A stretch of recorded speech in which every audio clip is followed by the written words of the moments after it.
The engine is starting up. For launch. GC. Go. Guidance. Go. Fido. Go. Prop. Go. GMC. Go. Max. Go. Eagle. Go. Ecom. Go pending final steps. The cabin link check. 3, 2, 1.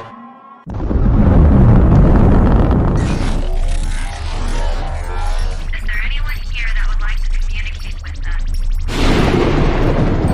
Can you give us a sign?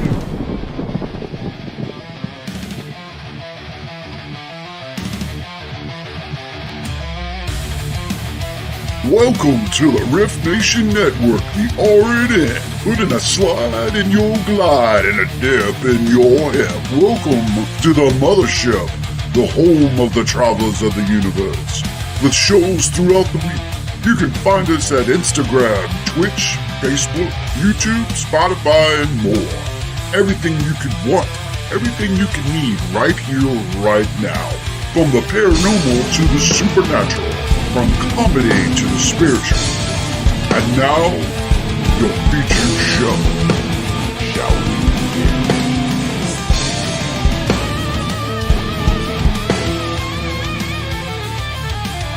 It's showtime, folks!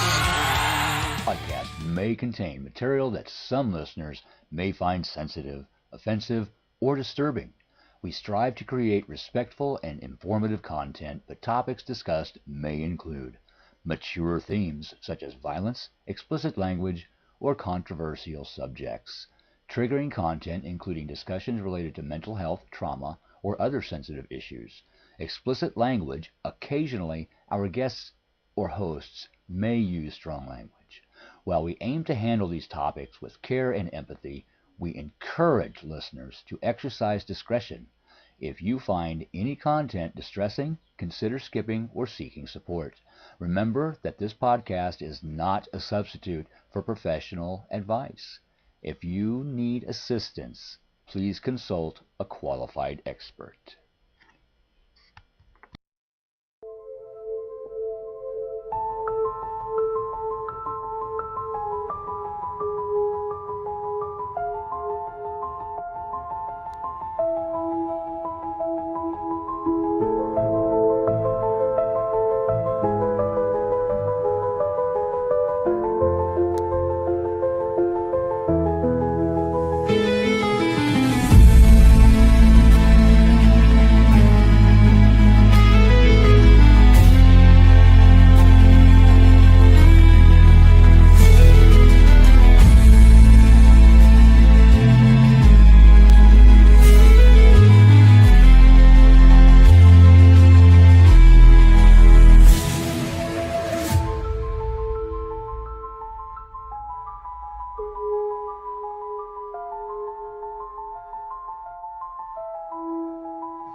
Hi guys, welcome to the next episode of Horror History and Haunting. I'm your host, Christina. Usually I'm your tour guide through the realms of the paranormal, the supernatural, and the just plain weird. But here on the podcast, we do things a little different because we're telling stories by you. And tonight I do have a doozy of an episode. I have my friend, the ghost hunting mama herself. She's a paranormal investigator, a public relations director. Her name is Stacey Reed. So pull her up. Hey, Stacy, welcome. Hi. How you Thanks for doing? having me. How you doing? Oh, Stacy, you know that. How you doing? Now, just I have like a bit of a do live cold, up. so I sound funny. Oh, you're fine. What's that? I do have a bit of a lag because I do live up in the mountains of Appalachia and I have to use the satellite and it is cloudy today. So we'll have to work through that. Okay. The show must go on. So we'll try to do the best we No can problem. for the hour that we're here. So, Stacy, tell me about what's going on with you. And Jaclyn's setting up. She's on her way. Oh, okay. I don't know if she like fell asleep on us or if she was still coming in. No, she says she's setting up. So she's just running a little late, I think. Oh, okay. That's typical Jaclyn. Typical Jaclyn style. Love her to death. Fashionably late. So Jaclyn started well, I don't want to like tell like her story per se because she can tell it, but she solves cold case murders and she was doing it just I don't want to say on her own, but she was doing it to help families, to give them closure, bring them peace. And then she just decided one day, like, you know what? I'm going to make this a show. So that wasn't her original intention. But after doing it, because she's already solved some cold case murders, she was like, you know what? And so her and I met like on... I can help more people in a broader scope. Yeah, exactly. Because like when I started paranormal investigating, and I'm still kind of new at it, it's only been a couple years, I was like, I want to use it for good. I want to use it to help people. Like I'm not out for fame and fortune. I wasn't out looking for a TV show. You know, it just happened, the other one, and that's where I met Jaclyn. And her and Katie and myself, we just got really close. Like, it's almost like when you meet your tribe, you just know that you've met your tribe and these are your people. Right, right. And Excellent. so, Now, oh, I think she just popped on. So let me introduce her real quick. The other okay. person in the background is Jaclyn Fallara. She is a paranormal investigator, an actor, a showrunner, a producer, and an investigator, so many things. So let's bring on Jaclyn. Well, maybe I think she bumped off. Hold on. Where'd you go? There you go. Thing. It was a joke. What's up, girl? What's Hey, how are up? ya? How are ya? Good, good, Can you good, see me good. okay? I don't know why I can't get this to like maximize on my end. So, can you see me okay on your end? I Yes, can see Am you I beautiful, fine. fabulous, okay? And you can hear beautiful. me okay? Good, good, Yep. good, good. I'm on my cell phone in bed because shit, it's bedtime. I know it. I know. I'm the night owl of the group, even though we all do nights in the middle of the dark, 24-hour things. But it's different when it's bedtime and you got work. So I appreciate your hour, Amen to that you're that. spending with me tonight. All My right. Stacy was pleasure. just getting into it a little bit, about what the new show was, how it originally started. Can we get your point of view of that there, Jaclyn? Yeah, absolutely. This has been a very long, almost 8.5, 9 years of getting this off the ground. So I was doing it long before it was ever even the idea of a show. I was doing the cold cases and paranormal on the side. And I had been approached by someone who found out what we did and said, "Hey, I want to make a documentary about you." Um, Okay. but to backtrack on how I even got to this point, um, after growing up in an extremely haunted home as a child, that's where my passion for the paranormal became what it is. And then I went into law enforcement, which was kind of like my secondary passion, or two of the love them both the same, I should say. When I retired from law enforcement, I said, wouldn't it be great if I could still find a way to help people from a law enforcement standpoint, but also do it with what I love, which is the paranormal. And that's when I kind of came up with the idea, which was to, assist in solving cold cases by both revisiting it from a criminal standpoint, seeing if we can come up with new leads, and then visiting it from a paranormal standpoint to see if we can make a connection with the victim themselves to solve their crime. So then we just started doing it, along the East Coast and helping families and really trying to get out there to do as much as we could to help people. And that's when, we had been uncovered by this network. And I said, well, if it will help me reach more families, I'll do it. I'm all about it. I'm all about it.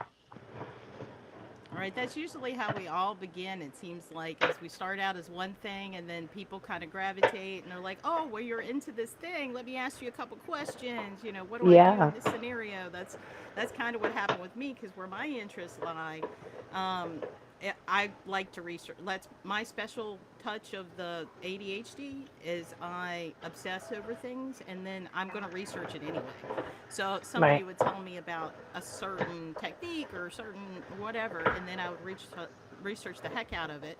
So then people would be like, "Oh, well, you know this stuff about these things. Tell me, what would you recommend that I do?" Or do you know somebody that I can kind of talk to and have them come in and check? And then I started doing the investigations after that. I'm like, you know what? I'm not going to hand you off. I'm just going to come in myself. So, because we've already got that rapport. Because a lot of times when Right. people talk about the paranormal specifically, like they are afraid people are going to think they're crazy. So, to open up to somebody, anyway, is such a trust. So, that's how I got into it. But Yeah, I joke about that all the time. I say, I've been an investigator for now going on 27 years. I said, and I've been investigating since the days where you couldn't say you were an investigator, you got locked up in like a loony bin. And then going into the law enforcement field, you really, really couldn't say that. But what's even crazier is the few people I did trust in my career field to open up to. I trust it because we'd share an experience on the job that we would be like, did you see that? Like, you're in the field dealing with a lot of death anyway. And so we'd be like, no. And, next thing I know, I actually have come across, I'd say in the last 15 years, tons of law enforcement, paramedics, corrections, psychologists, all these different people in our career field that are doing the paranormal behind the scenes and aren't saying anything because they're afraid to be honest about it because, there is such a stigma that comes along with it. And, that's the other reason why it was important to do the show was to be like, listen, you don't have to be afraid. You can use your talent for good and help people and it be okay and not have to shy away from it like we did, 15, 20 years ago. So I get that. Right. I was always the weird relative or the weird aunt, the one that did stuff. Me too. Yeah, Now my I'm family has cool. always I'm been, the I'm cool crazy. aunt. There you go. Yeah, my mother and father, they're very old school Sicilian, so they still tell me I'm crazy. Um, you know, uh, but what are you gonna do? What are you gonna do? Oh, I hear puppy. Yeah, he wants We to be on have the a podcast bark too. eruption. He's telling you his experience and how he Yeah, got right. into it. Yeah. I believe my cats can Absolutely. see stuff. I don't know about the dog, but my cats will just stare down the hallway and I'm like, there's nothing down there. What are you looking at? But I fully believe they can Yeah, see I things. think they see more Absolutely. things than we do. And I know it's a weird idea, but I have this strange idea because my neighbor, they have a miniature goat. It's a Norwegian, Nigerian dwarf goat.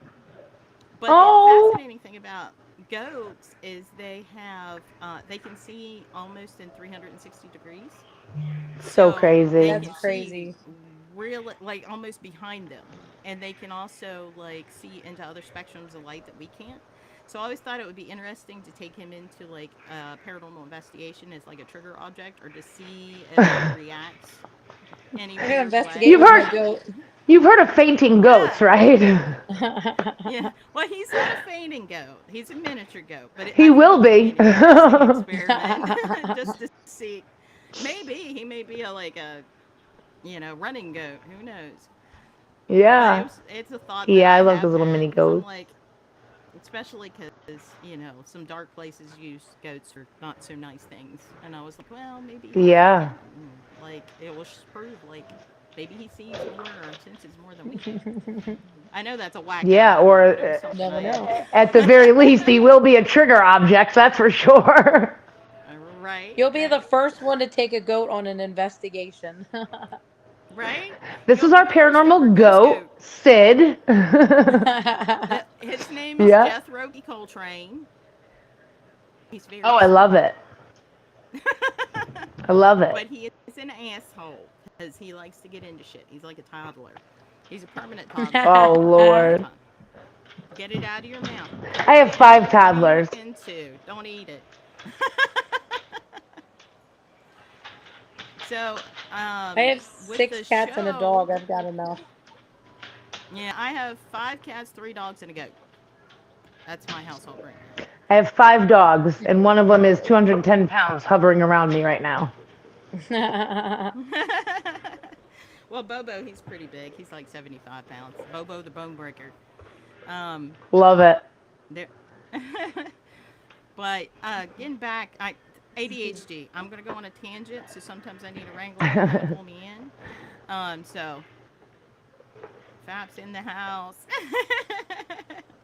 That's great. Um, okay, so about the show, like, and about the concept of the show for people that don't like. Hmm. Can you explain in layman's terms what a cold case is and how you would help a family with a cold case? Yeah, absolutely. So we investigate cold case murders and missing person cases, more so the murders than missing persons. We do get a lot of missing persons cases. I feel like they're really all out west, which is another reason why we've been trying to raise funding for the show is so that we can take it nationally rather than just East Coast wise. But we go out and we investigate cold case crimes. So anything that's been over, and it changes frequently, but it's usually like 5 to 10 years automatically makes it a cold case. So any crime, specifically murders, that have been committed roughly 10 years, 5, 10 years or more older, become a cold case. And a lot of these cases become cold because of either there just was no evidence or no leads at the time the case, took place. A lot of times it has to do with failure to investigate it properly from the get-go, whether that be proper chain of evidence, proper investigating of the actual case, or one of the frequent things we come across is a lot of cover-ups that occur because whether that be someone knows something they shouldn't know or they make a mistake and cover it up. But no matter how it gets there, the case will go cold. There becomes no more evidence, and then this poor murdered soul is left with their family holding the baggage of their case being unsolved. So we go around and we reinvestigate those cases. So the team is made up of retired law enforcement, paranormal investigators who also have careers in whether it be law enforcement, military intelligence, science, and research. And we go out and we meet with the original case, people from the case, so whether that be law enforcement, case witnesses, case experts, coroner, newscasts that covered the news stations, anybody that has ever been involved with the case we're investigating. We will go out, we'll sit down with them, we'll reopen the case up and start to investigate it from a criminal standpoint. So I'll try to uncover new leads. I'll try to track down the original witnesses that are in the case file, review the murder book, go over what's in that case, trying to see if there's something we might have missed. We have a lot of case experts that work with us. A very dear friend of mine, Rob, he's a retired FBI agent. He's also one of MSNBC's and Fox News head consultants for law enforcement. He also works with us and specializes in visiting the cases with us. So we do a lot of facial reconstruction, revisiting of the evidence, DNA testing, whatever we can do from a criminal investigative standpoint to try and uncover leads. Once we've felt that we might have uncovered something that we can utilize to move forward in the case, we document it, and then we go into the case from a paranormal standpoint, and that's where the fun begins, right? So we will go to the location of the crime, the location of the victim's resting place, maybe their childhood home, maybe a family member that was close to them, collect any of their personal belongings, and try to do a paranormal investigation in hopes to make contact with the victim. And then the final piece, once we've done our paranormal investigation and our initial sweep, we will then bring in our psychic medium who has no knowledge of the case whatsoever. They are completely left in the dark, even down to the last 30 minutes to an hour of bringing them to location. They're blindfolded. They have a noise canceling headphones on, and we have a GoPro that documents them the whole ride there to show they have no clue where they are, but also to see what kind of evidence they start to catch on as they get closer to location. And then we do a full psychic medium investigation in hopes that we can actually make contact with that victim and uncover something that can bring us closer to closing their case and helping their family out. To date, we have solved 3 cold case crimes, one of them 26 years old, one 27 years old, and one 30 years old. And it is quite uplifting to be able to sit down with a family member and say, I think we got it. I think we got it this time. It's an experience that I can't even put to words. It's so profound. So we get to do what we love, but also get to help families where they've had the door shut in their face for 10, 15, 20 years. They've been told, sorry, we have nothing for you. And we get to go in and try to bring some kind of light that help bring that closure to them. So it's very exciting. To date, there hasn't been this type of technique done. So I'm very excited to get this out into the paranormal field and, kind of bring light to the fact that we can do things to help people as well. So Absolutely. It's one hell of a ride. Yeah, that's what we get in this field for. Now, Renee's got a question. What if a case just dead ends with nothing else to find? Well, I mean, that's how that became a cold case to begin with, right? But one of the promises we make to the family is that we will not stop investigating until we find something. There are cases that I've been investigating for 6 years, continuing to dig, continuing to try and find evidence. I refuse to shut the door in the family's face, and I've become friends with a lot of the families and built quite wonderful relationships with these family members. And that also becomes kind of a part of it that I have a hard time letting go on, because I'm a perfectionist and I refuse to tell them no again. So anytime we have a case where we feel like it maybe hasn't gone somewhere, we will just reset and revisit it again and keep doing that until we find some way to bring them closure. I applaud that. I also I applaud technique because as a parapsychologist, and a paranormal investigator, I'm constantly looking for things to kind of streamline. That's just how my brain works. And one of the issues in a lot of paranormal investigations is basically, for lack of a better word, cross contamination of people getting information before they really should. So, Right. when you're doing an investigation and everybody talks about Sarah being the ghost and everybody's calling out to Sarah, you may miss uh, evidence that's totally unrelated to Sarah because you're so focused on Sarah. So I applaud the Right. fact that you're going through the steps of doing the actual forensics, the police work, to put it, gently. Then you go to the paranormal, and then after you do that paranormal investigation, then you're bringing in the psychic to kind of confirm and to try to get more information to where you could take that information that the psychic may give you, and it would lead back into the police research and the investigation on that side, and it just kind of does a cyclical effect. Yeah, Oh, we is have a my mic case. sounding me make me sound far away? Hold on. Let me bring it closer. Is that better? There you go. There we go. Now you can hear me. I'm always afraid I'm too loud, so I have that issue too, no worries. We have a case that is near and dear to my heart, and I started investigating it 4 years ago. Um, and we uncovered evidence, both from a criminal standpoint and a paranormal standpoint, that we were not ready for. One. Two, I've had the door shut in my face. I've had police departments tell me I'm crazy. I never go in and tell them my career background. I let them think I'm just some kooky person with a paranormal, passion. Um, because it's a really awesome feeling when I finally get to slide that evidence across the table to them and say, yeah, I know a little bit more than you think I do. But we uncovered evidence to a case, 27-year-old case. She was a Jane Doe. And one of the biggest reasons the case went unsolved was because she was a Jane Doe. The investigation that we did to uncover her identity led us to be able to figure out what happened to her. We ended up pulling both the police sketches and the pictures of her from autopsy and cross-referencing them with the facial reconstruction from the FBI, and we got a 97% match, which is wow, amazing, right? So I bring that's it to the state phenomenal. police. Yeah. Oh yeah, I bring it to the state police, and they wouldn't take my call. They wouldn't speak Oh to me. wow.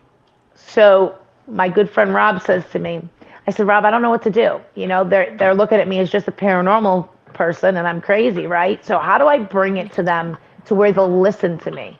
He said, Jackie, even as a retired FBI agent, and he was in charge of HRT, hostages, he's been in the FBI for 40 years. He's done it all. He says, this is something that I would like all law enforcement out there to know. It doesn't matter where that tip comes from. It doesn't matter where that evidence came from when your case is 20 years old. As long as it leads you in the direction to produce something that you can take to a court or can have DNA retested with, you shouldn't care where it comes from, right? Because at the end of the day, you're the one Right. that's going to It's stand a up there and lead's a say you lead. solved the Yeah. case. That's right. And that was super enlightening for me because I was getting very disheartened by the fact that I was sure we had this girl's identity solved. And I couldn't get a cop in this state to listen to me. until I got him involved, of course. But, there are roadblocks we hit all the time. I think one of the biggest things is having the persistence and not giving up. And, at the very least, not giving up for the families is most important. Most definitely. And is that a case that's on your first season, or Yes. is that was just a private? Okay. No, it will Do be you featured know? in our first season. Most definitely. Okay. So I'm Everybody not going to tries to tell you help how with it a cold ended. case and become a suspect. Ooh. Does anybody ever become a suspect after they try to help with an investigation? I have not encountered that. However, I have encountered someone that came forward with evidence after 20 years, and now I think that there's something going on because the evidence they produced, by all accounts, they should not have. So we're now looking into them,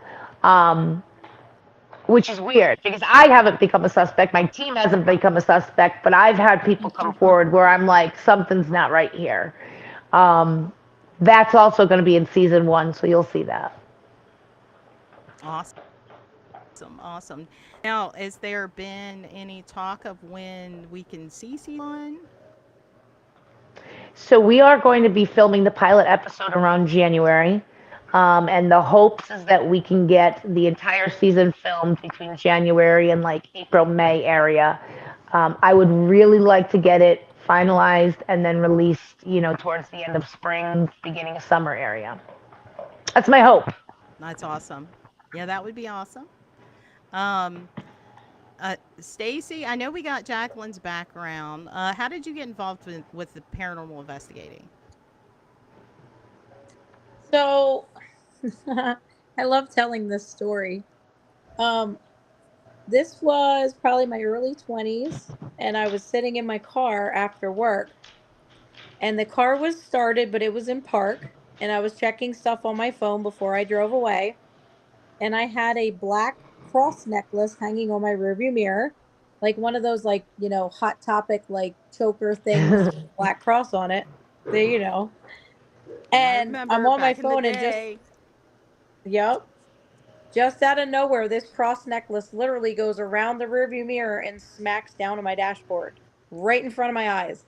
It happened so fast, I didn't even know what happened until like, did I really just see that? Like, did that really just happen? And from that moment forward, it opened my eyes to all the other stuff that's going on around us that we don't notice, or maybe we're raised to, don't believe in ghosts. That's not real. That's not, Right. doesn't happen. Mm-hmm. So It's ever all in your since then, head. yep, yep. And I never told anybody this story back then because I'm like, yeah, okay, everybody's going to be like, you're crazy. What's wrong with you? That's So I right. never told anybody. But ever since then, like for the longest time, it was just my son and I in an apartment, and like things would be moved. And I'm the type of person, I put stuff where it is. So I know if somebody touches my stuff or roots through my stuff. So like my toothbrush was always on the left hand side, or my hairbrush was always on the right hand side of the sink. And I would go somewhere, come home, and it's moved somewhere else. Nobody else was in the house. My cat didn't move a toothbrush across the damn sink. You know what I mean? Like, and just all of these. He's messing with hygiene while you're Yeah. gone. He's stealing your Yeah. toothpaste. He's stealing your toothpaste. He's stealing my Your toothpaste. deodorant, Yep. your shampoo. As long as he gives, I'm gonna kill you, Jaclyn. As long as he gives it back. Sorry, I couldn't resist. So because of all of these experiences, my son and I, my older son, my best friend, by the way, absolutely Love him. Love love him. him. He's texting me. He was texting me like a minute ago. Um, we used to watch Ghost Hunters way back in the day when they first started. Roto Rooter. Hey, we got a call.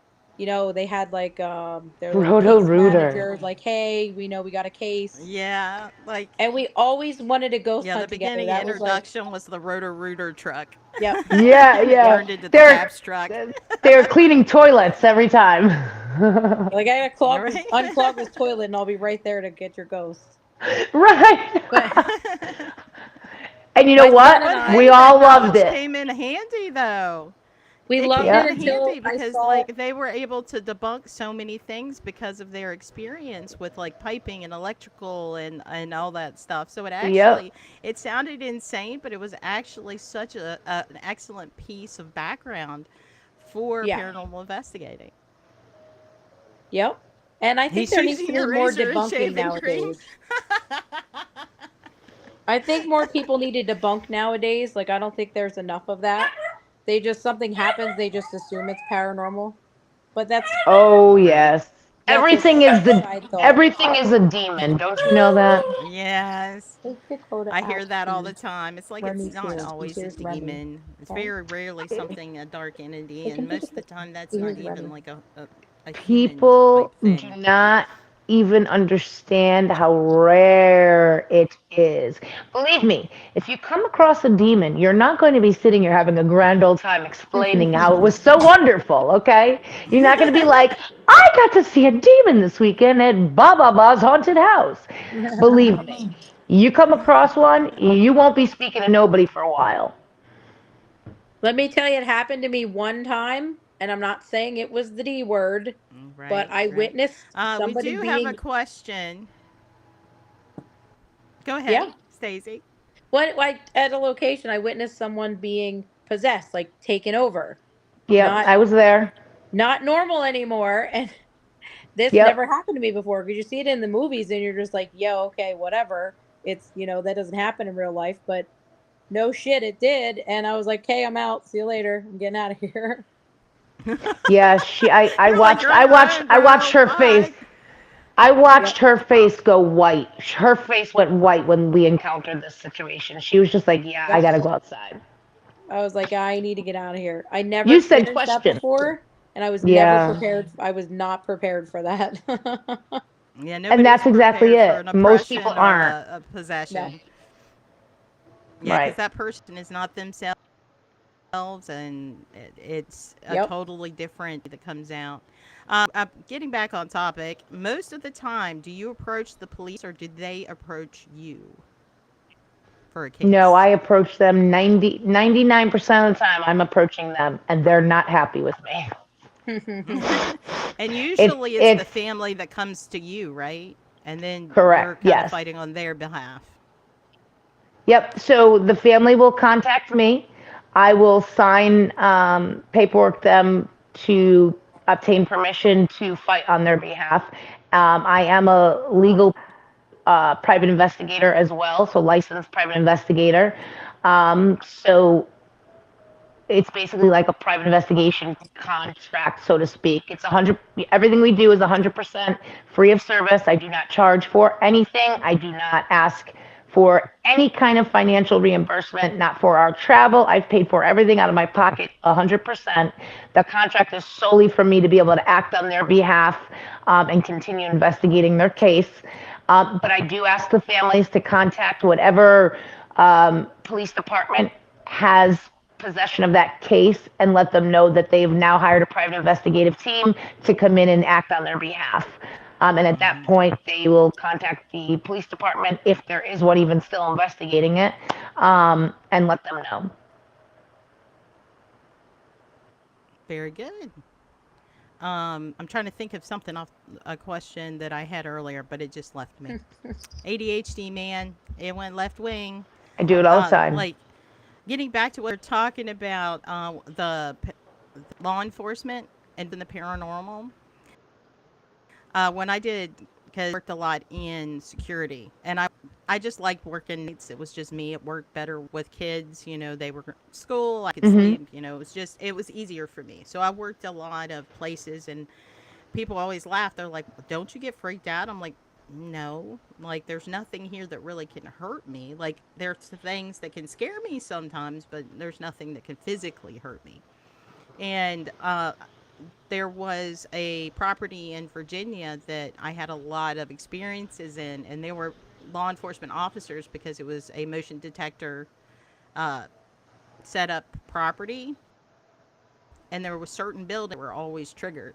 And the Mm-hmm. sheriff's department would come out, and they knew me by name, like, "Hey, Chris, it's time for a walkthrough. You know what to do." Like, we do this all the time because It was constantly the motion detectors would trigger, the lights would go on and off, and the guys that would come out, they knew about the situation. They've seen, the lights come on many times. Like we would be standing outside talking because I had my patrol vehicle for the property, and then they had theirs, and we would just be like, you know how you do, you just kind of are chit chatting about the property and things like that, and the lights would just come on, and the motion alarm would go on. I'm like, you saw that, right? He's like, yeah. He's like, it's not the first time, but they don't want to talk about it because they are afraid that if they talk about it with other people, that their officers that haven't dealt with it, that they're always going to appear as like the crazy one or the one that's afraid of the shadows. You know what I mean?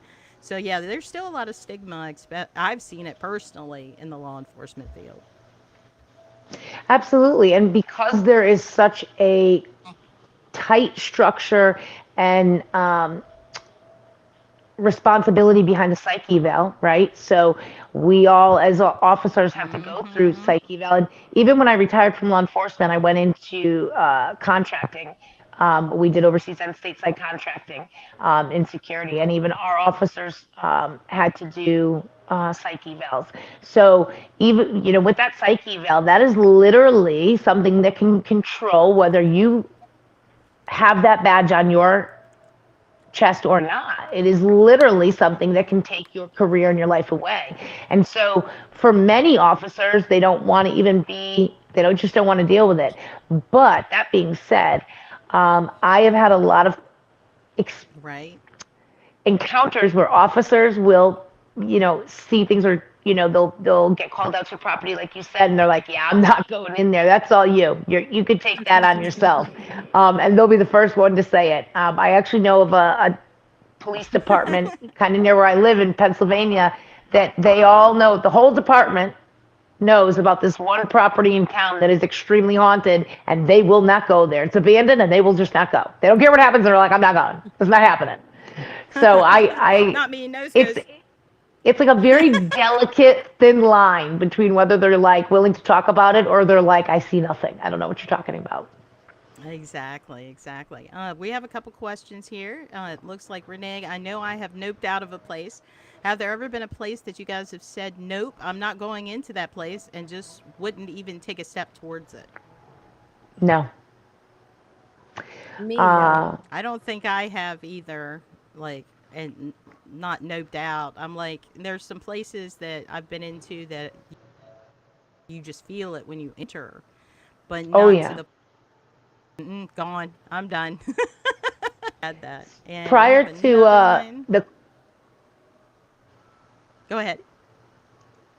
No, I was just gonna say, prior to investigating cold cases, my partner and I, we specialized in investigating dark entity cases and with the Vatican, and did a lot of investigations from an actual dark entity standpoint. And there have definitely been times where I could feel the weight of something not so angelic on me.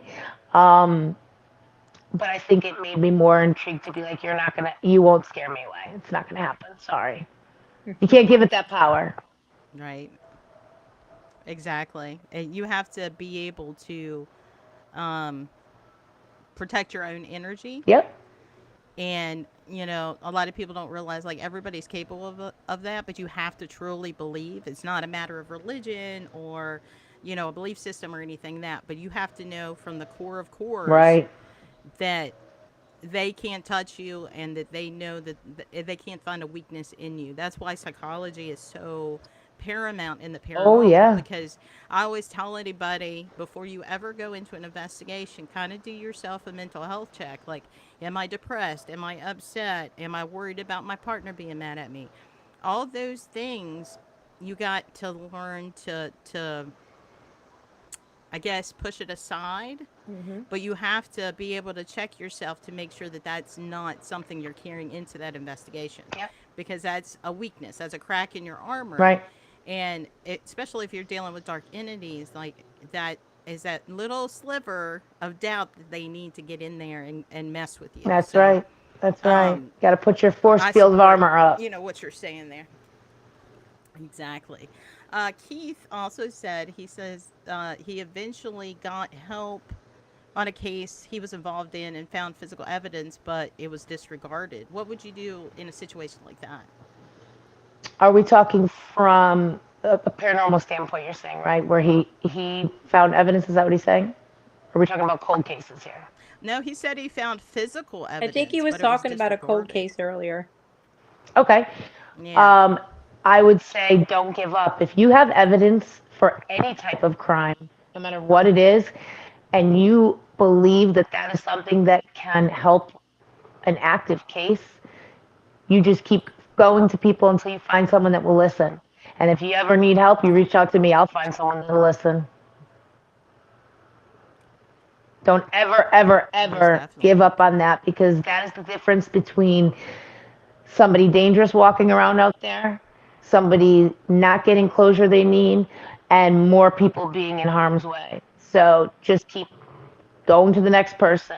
If someone at that department doesn't listen to you, go above them. That's why there's local, state, federal. Whoever you have to go to, keep going to the top. Federal. Yep. Most definitely.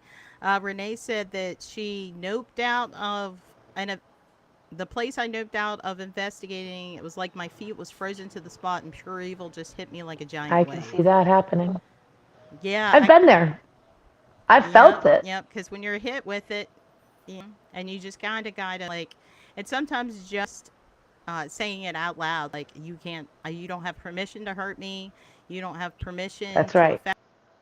affect me, and always, like I say, it's kind of like when you're cooking, you wash your hands before you cook, and then you wash your hands after, just to make sure like you're not carrying anything home.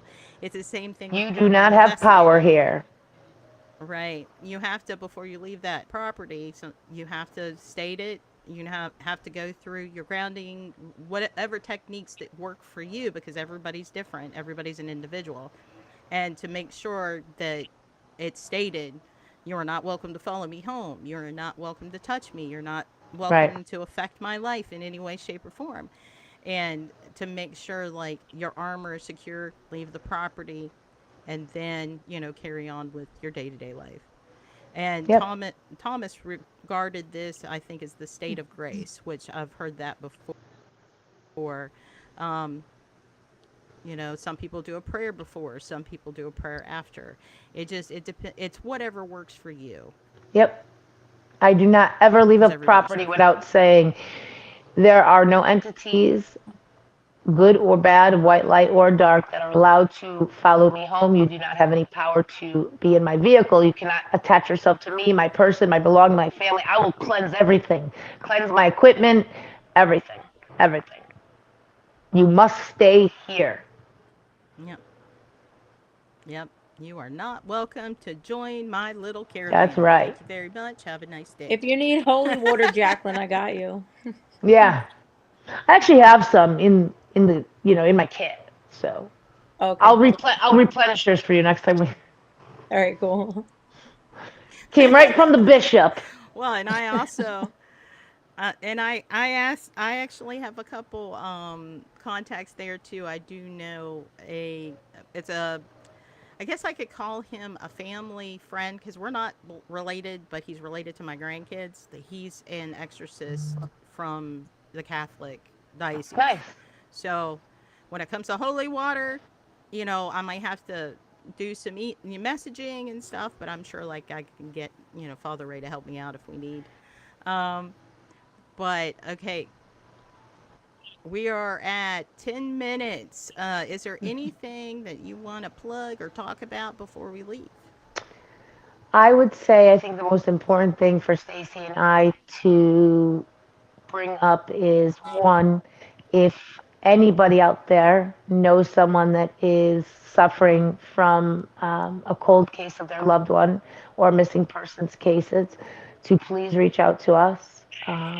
We are willing and able to help anybody, anywhere. And two, I would say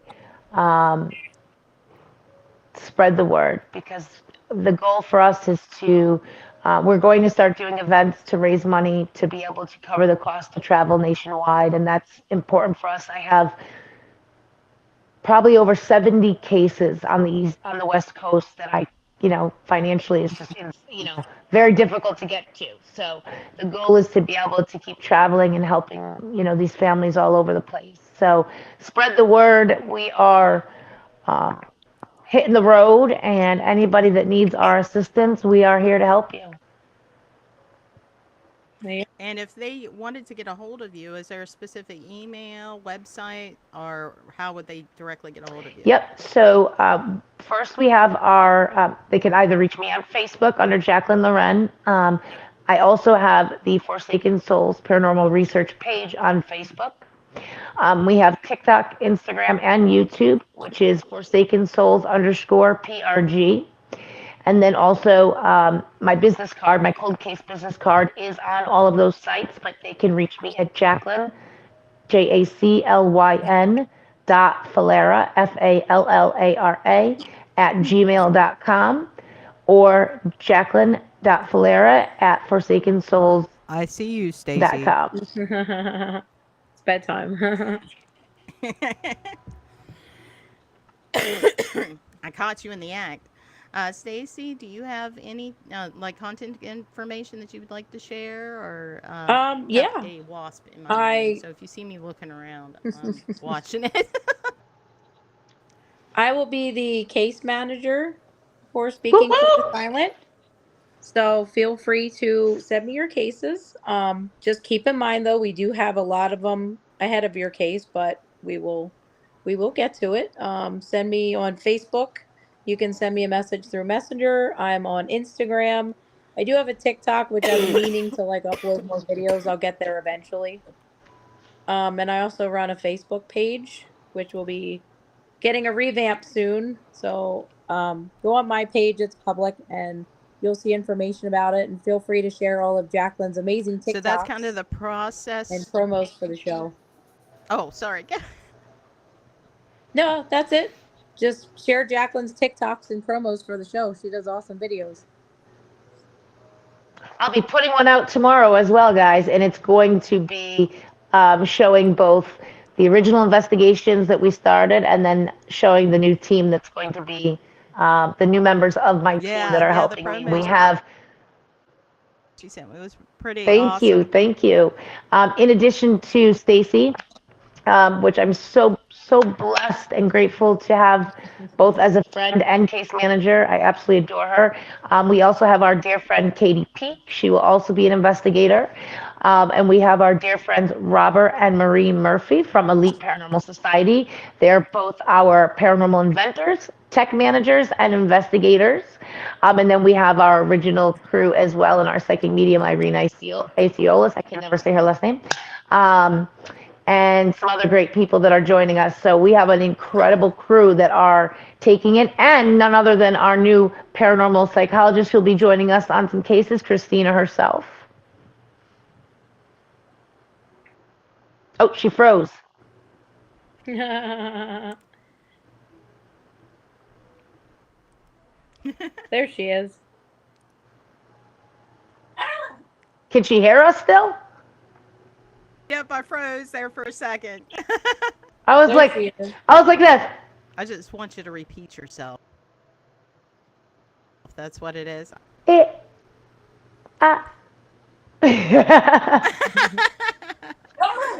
Super exciting. Yes, very exciting. Ready to hit the road.